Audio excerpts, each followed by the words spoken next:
Did you get a good shot of the loquats? Because we missed this tree, but there's beautiful bunches of perfect looking fruit up there. There's there's various varieties of loquats. So we've got grapes here. On the other side, there's yuccas that are blooming. The blooms are edible as well.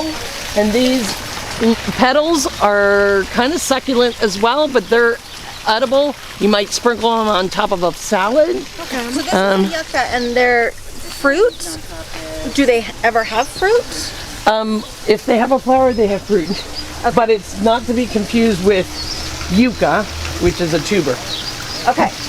But the yucca, and which part did you say was? So this is the flower, and the petals. Each of these petals is edible. Oh my gosh! Oh, I didn't know. So you might first. I haven't figured out how to eat them in quantity besides sprinkling them on a salad. Roman, Darim, Granada, or pomegranate. Granada is pomegranate? Yes. And then right behind it, we have this broadleaf fig tree. Figs. The figs are forming right here in the leaf axils. Can you see? If you go in close. Fig leaves are also edible. So each leaf axil has a fig forming. If you touch the leaves or hear the leaves, they're very rough and an irritant to the skin. If you break off a branch, a white latex comes out. It's an irritant. It's also used as a vegan rennet to make cheese.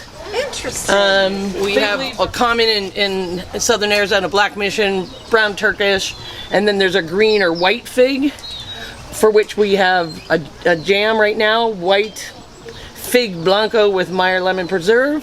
The second crop of figs are much smaller and sweeter and much more abundant than the first big ones that come off. What you're smelling is not fig, you're smelling jasmine, which is above my head.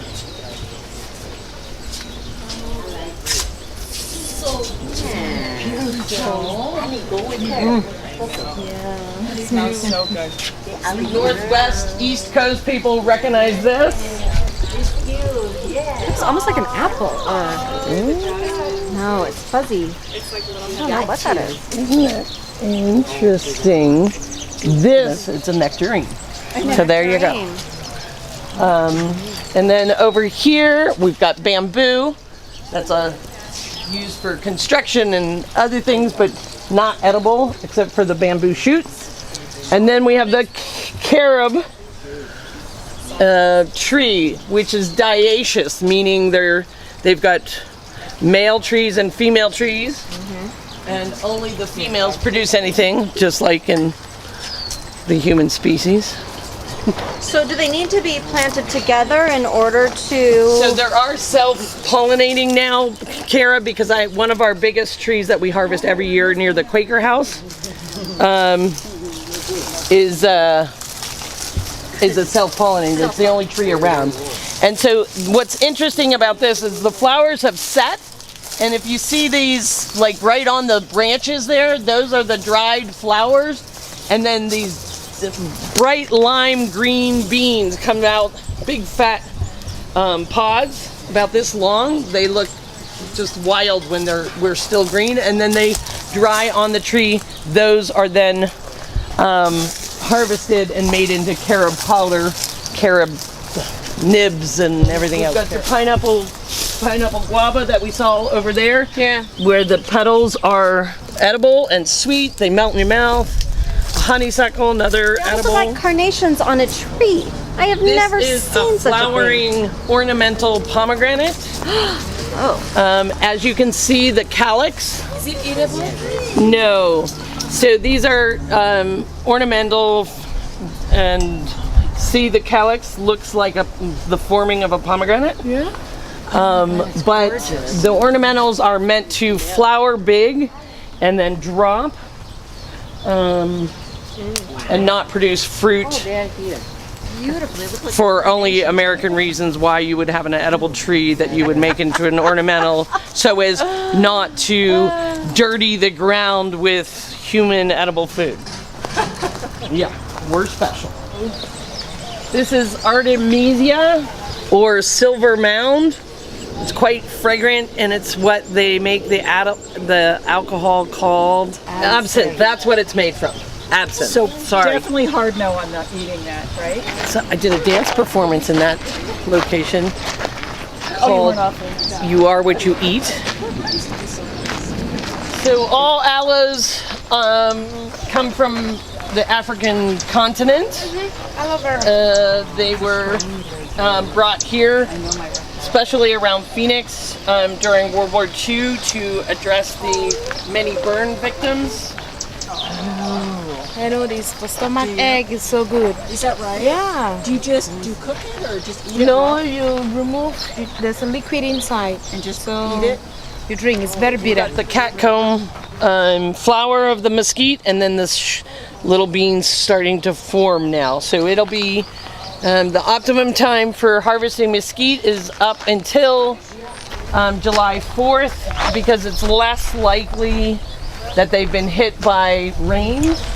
There's a danger of aflatoxin for mesquite beans, which is what peanut allergies cause people.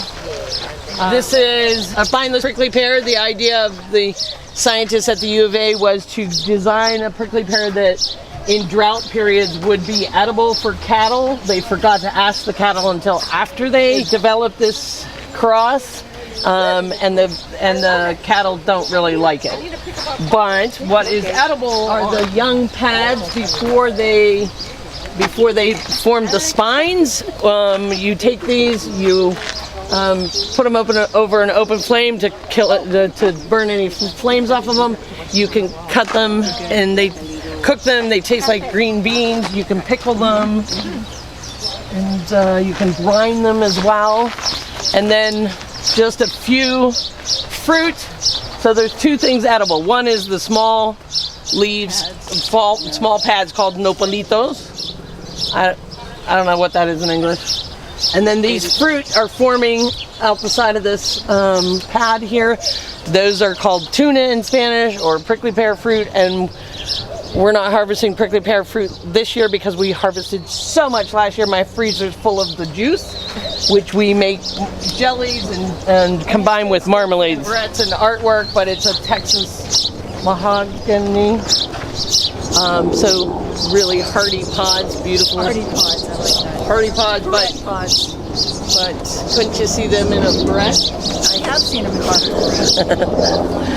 A beautiful trumpet flower is called Chalopsis linearis. It's also known as desert willow. The beautiful flowers can be made into a tea, and there's various colors, light and dark.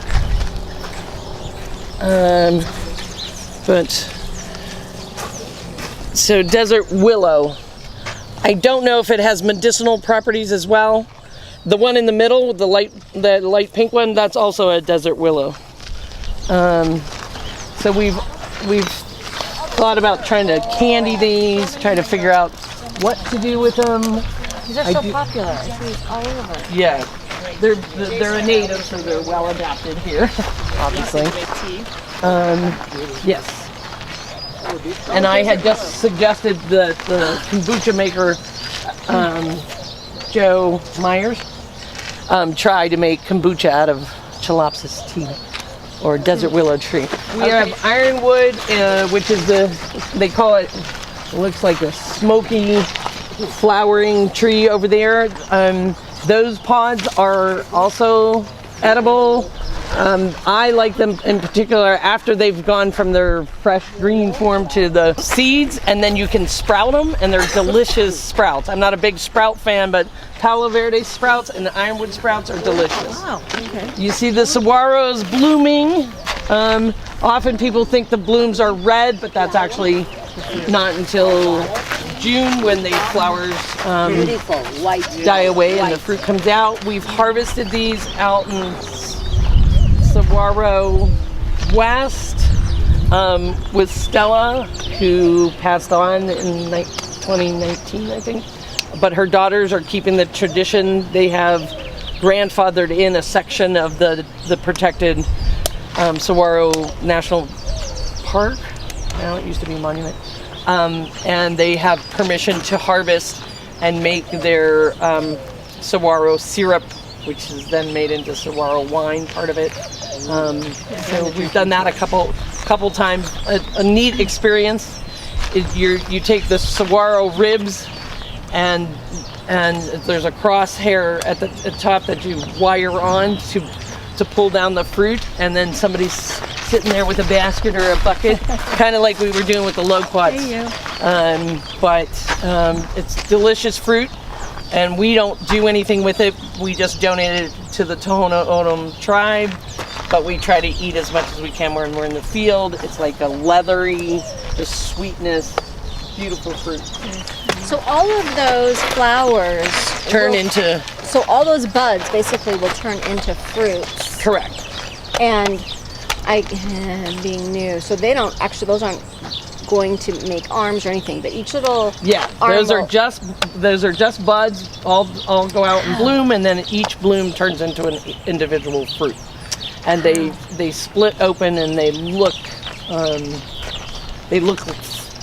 picturesque, flower-like when they split open like that. Both desert willow flowers can be made into tea. I think we should press them and make art with the pressed flowers.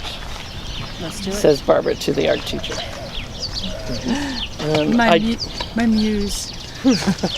So all cactus produce flowers and fruit, and all cactus fruit is edible. Some are more friendly than others. So the more spines, the less friendly. Some fruit don't have any spines on them. Some have them all over them. The buds of cholla, which is the link opuntia variety, and that's a famous Native American food called cholla buds. It's the hardest food I've ever had to prepare, and we'd be much skinnier if we were eating cholla buds all the time because it's so much work. These are jojobas. We harvest jojobas at Ishkashita, but for the to press into oil. Is that hard? We're going to be doing it soon. It's a lot of work. This is a Lycium variety species. It's also known as wolfberry, and in modern superfoods, it's called goji berry.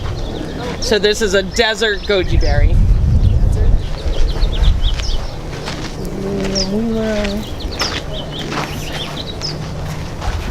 So all cactus are native to the Americas. So anywhere else there's cactus in the world originally came from the Americas. North, central, south. And again, these blooms that you see, this is in the night blooming cereus family, which is dragon fruit, as well as the famous night blooming cereus, Pinot cereus gregii. And all the flowers then turn into fruit. All of them are edible, including the. Thank you, Gretchen. And then we harvest dragon fruit, but we also harvest Peruvian apples, which is a columnar cactus version of this tribe of cacti. This is called Texas olive. It's they produce a small green fruit. These are not ripe yet. It's an acquired taste. They are edible just as they are, but our Iraqi friends taught us that she wouldn't ever eat them just raw, but they pickle them. But I've had several staff members that ate them straight up. An acquired taste, I would say. Okay. All right. I think we're good.